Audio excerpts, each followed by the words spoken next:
Estamos de volta com a segunda parte do nosso programa e nós vamos ler o episódio em Marcos, no capítulo 11, versículo 15, quando ele diz assim: chegaram a Jerusalém e entrando no templo ele começou a expulsar os vendedores e os compradores que lá estavam, virou as mesas, as cadeiras e não permitia que ninguém carregasse objeto através do templo e ensinava dizendo: está escrito, minha casa será chamada casa de oração. Vós, porém, fizeste dela um covil de ladrões. Os chefes do sacerdote e os escribas ouviram isso e procuravam como fazê-lo perecer. Eles os temiam porque todas as multidões estavam maravilhadas com o seu ensinamento.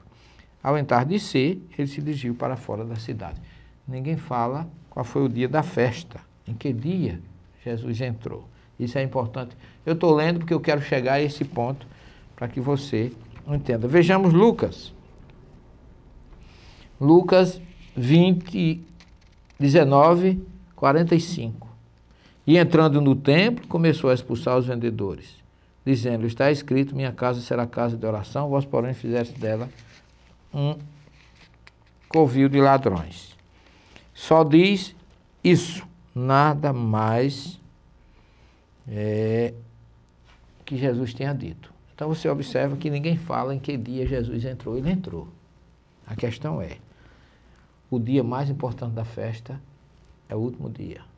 Então, provavelmente, foi no dia 22 de setembro do ano 32. Então, na verdade, se Jesus entrou no último dia da festa, ele entrou no sábado. E no sábado não tem. Ninguém compra, ninguém vende nada em Jerusalém, ainda hoje. 2000 e poucos anos, 2015 anos depois, Helena.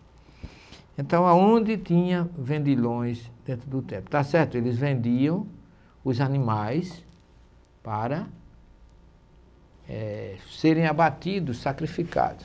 E do lado de fora ficavam os cambistas, que eram pessoas que vinham de fora, de todos os países do mundo, todas as regiões, e ali trocavam o seu dinheiro pela moeda local, para poder comprar os animais para o sacrifício. Mas num sábado não tinha nada para comprar nem vender em Jerusalém, sobretudo no templo. Então eu vejo, aí vem a questão, que esse assunto precisa ser melhor esclarecido, precisa ser melhor analisado e melhor estudado, para que a gente não coloque em Jesus atitudes violentas que ele nunca teve. Você nunca ouviu dizer que a Madre Teresa de Calcutá fosse violenta, Mahatma Gandhi fosse violento, Buda fosse violento, Chico Xavier fosse violento, mas Jesus foi. Eu, particularmente, o Jesus que eu conheço é paz, harmonia, amor, fraternidade, união, bondade. Nunca violência. Nós, sim, muitas vezes somos violentos porque nós somos facilmente encolerizados. Qualquer coisa nos irrita, qualquer coisa a gente não sabe desculpar, a gente não sabe perdoar, mas Jesus nunca teria, na minha concepção, uma atitude dessa. Sobretudo porque, com os nossos estudos, a gente sabe que ele não se compra e não se vende nada em Israel até hoje. Imagine, num sábado, tivesse vendilhões para que Jesus tivesse expulsado. É assim que eu vejo. E assim que eu entendo a justificativa para que eu possa entender Jesus como homem de paz. Olá, Severino Celestino. Esse aqui é um e-mail que vem de Rômulo Cedrais. Que o nosso Deus possa permitir a você ainda muitos anos de vida e saúde para continuar nos ajudando na nossa evolução espiritual. Obrigado, meu irmão.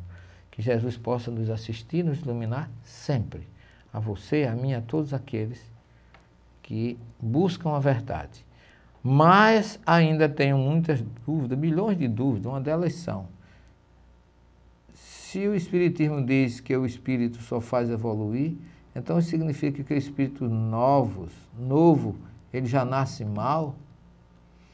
Por que existem pessoas más se o Espírito nunca regride e ela é uma pessoa má? Então significa que o Espírito já nasce mal? Claro que não, meu filho.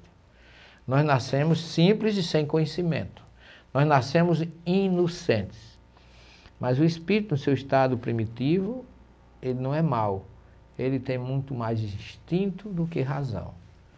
Daí porque a colocação do Gênesis, lá na narrativa de Adão e Eva, Moisés coloca que no capítulo 3 do Gênesis, que Deus colocou o homem e a mulher e eles estavam nus e não viam. Não é que eles fossem cegos, mas que eles não tinham noção da nudez, não tinham nenhuma racionalidade. Daí é que entra a árvore do conhecimento do bem e do mal para despertar, para fazer com que o homem desperte para o conhecimento. Quando você começa a adquirir conhecimento e noção das coisas, você adquire com o conhecimento o livre-arbítrio. E o livre-arbítrio é exatamente a opção. Não é que nasçamos mal, nós nascemos simples. O espírito é criado simples e sem conhecimento. Muita gente diz simples e ignorante. Não, não é um termo correto para a gente chamar. Ignorância já é um adjetivo agressivo. Porque se eu digo que se eu lhe chamo de ignorante, você pode se ofender. Mas se eu disser que você não tem conhecimento de determinada coisa, você não vai se ofender. Se alguém falar que eu não conheço física quântica, eu não vou me aborrecer com isso. Mas se alguém disser, você é um ignorante em odontologia, aí eu vou ficar sentido, porque eu tenho base científica, eu sou especialista, mestre e doutor nessa área. Então, não é que o espírito já nascem maus. Eles nascem sem conhecimento. E quem não conhece, como diz o provérbio, quem não sabe é como quem não vê.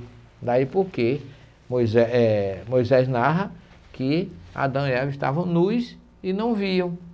Olha aí. Depois que eles comeram do fruto, ou seja, que tiveram a noção do que era certo e do que era errado, com o conhecimento do bem e do mal, aí eles souberam, todo mundo traduz errado, e viram, não. Eles souberam, tomaram consciência que estavam nus, por isso que foram se esconder. Então é a hora que você tem noção de que você fez algo que não deveria. Então, nós não nascemos maus, nascemos sem conhecimento.